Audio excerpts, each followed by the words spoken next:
What's your opinion on how the Middle East was the most developed, advanced regions, and after Islam took over, it was well, wherever Islam goes, Islam destroyed. See, the Muslim they say to you, do you know that civilization when Europe was in the Dark Ages?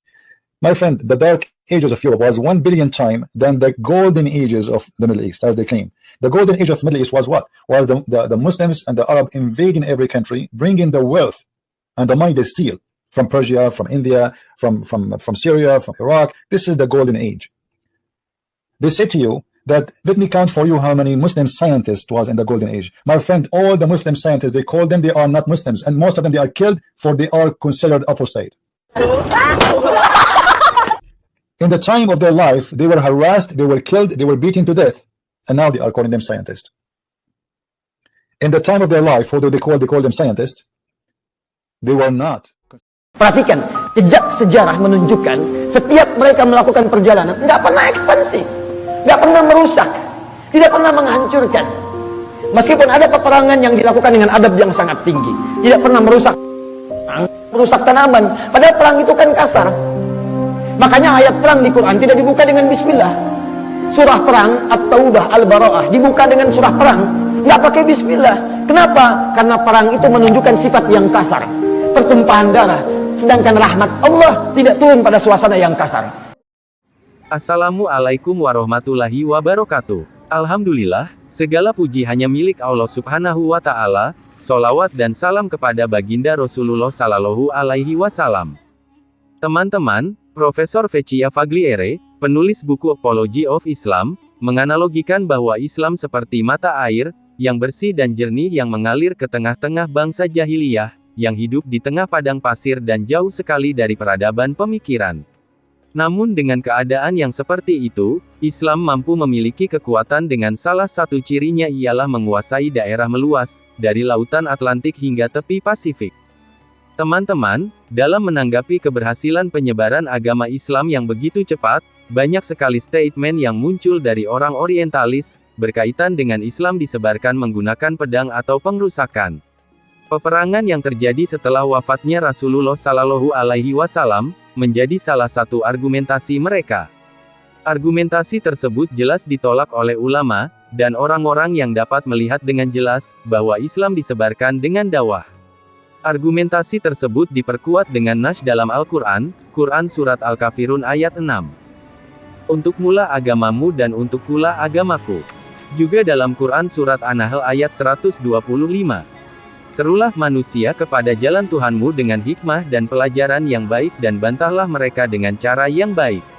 Sesungguhnya Tuhanmu dialah yang lebih mengetahui tentang siapa yang tersesat dari jalannya dan dialah yang lebih mengetahui orang-orang yang mendapat petunjuk.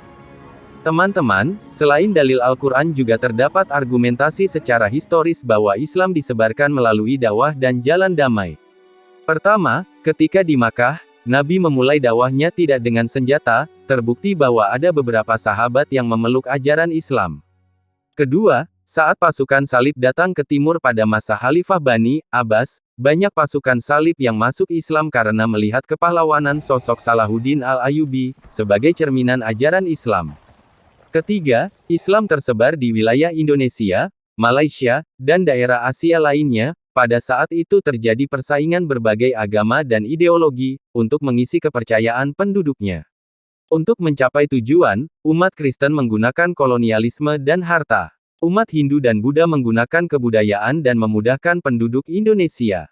Sedangkan Islam diajarkan dengan damai dan tenang, melalui akulturasi budaya dan toleransi, sehingga banyak penduduk yang memeluk Islam. Masih banyak lagi bukti historis yang memperkuat argumen bahwa Islam disebarkan melalui dakwah. Namun kenyataan bahwa sejarah Islam diwarnai dengan peperangan juga merupakan fakta yang tidak bisa dibantah.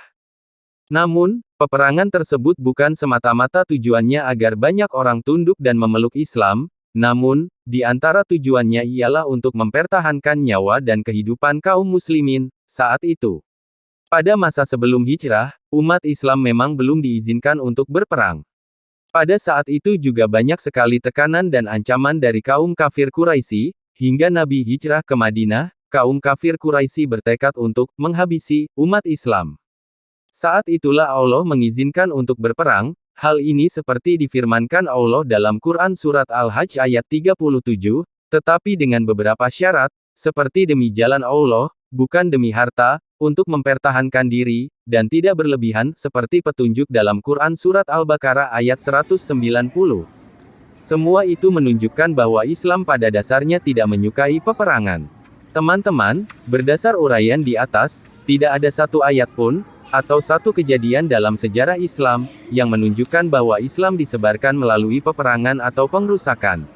Perang yang sudah terjadi hanya semata-mata untuk membela diri, mempertahankan jiwa raga, melindungi dakwah, kebebasan beragama Islam, serta melindungi umat Islam dari serangan Romawi dan Persia.